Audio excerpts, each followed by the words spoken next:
Hi, this is Vidya. Welcome to What's Your Home Story. So today we are going to harvest some veggies.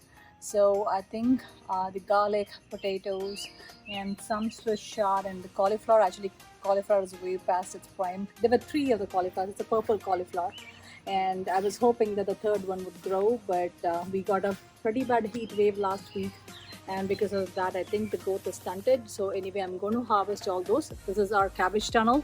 I actually did a video on how we made this cabbage tunnel for my green beds, and it has worked out perfectly. As you can see, all the greens are very healthy. We don't have the issue of the cabbage worm anymore, and even the other bugs. I know I see Japanese beetles and such around. None of those are here.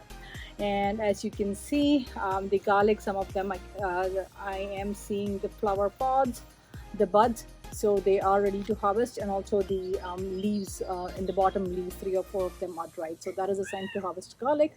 So that's what I'm going to do. So the only drawback with this cabbage tunnel that we found is because is that we used some old wood that we had from our old deck to hold the netting down, and unfortunately because of the wetness under the wood, this has become a slug hotel. So every evening I come and I have to kill them. So that is a bad thing. Maybe if I have a better way, I think I should try that next time.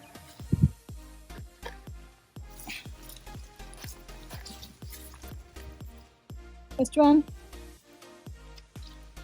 I don't have that many in here. This is just a smaller set.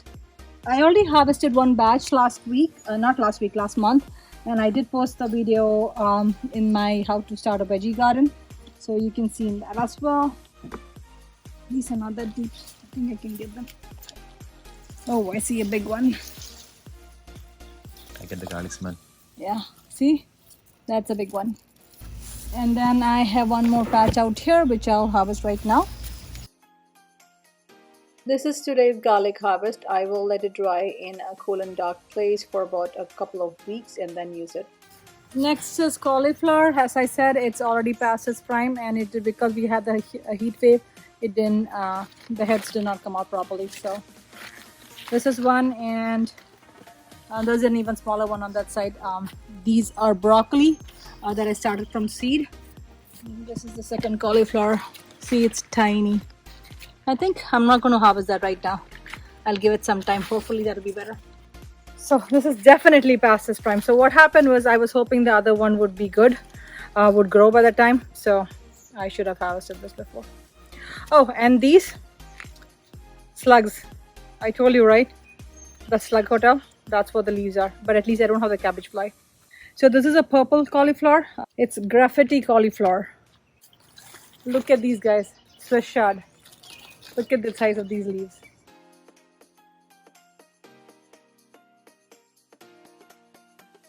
So all of this is from one single plant, Swiss chard. It tastes great and sauteed. Yeah, all of this is from Swiss chard that I planted, the seed that I planted this year.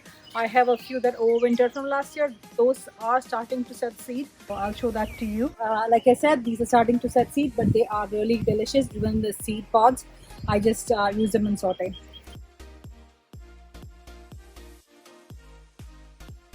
So the other Swiss chard is a white variety, and this is the red variety. The next one we're going to harvest is beans.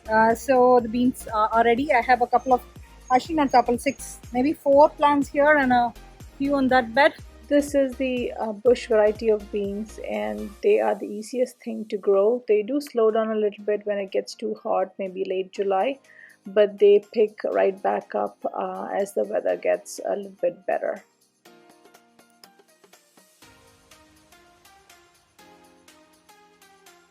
Looks like these are not ready to harvest yet, but yeah, I see a long one here. I think this is a different variety of the beans. I don't remember the name. Yesterday I came back and trimmed all the leaves on the tomatoes, the bottom leaves, so that they start producing flowers sooner. This is the harvest today. Lots of garlic, Swiss chard, and a couple of cauliflowers, and then beans. I was hoping to harvest potatoes, but when I started digging around, it looked like the potatoes were too small, so I left them alone. Thank you for watching, and please don't forget to subscribe and also click the bell icon so you'll be notified when I post videos. Happy gardening!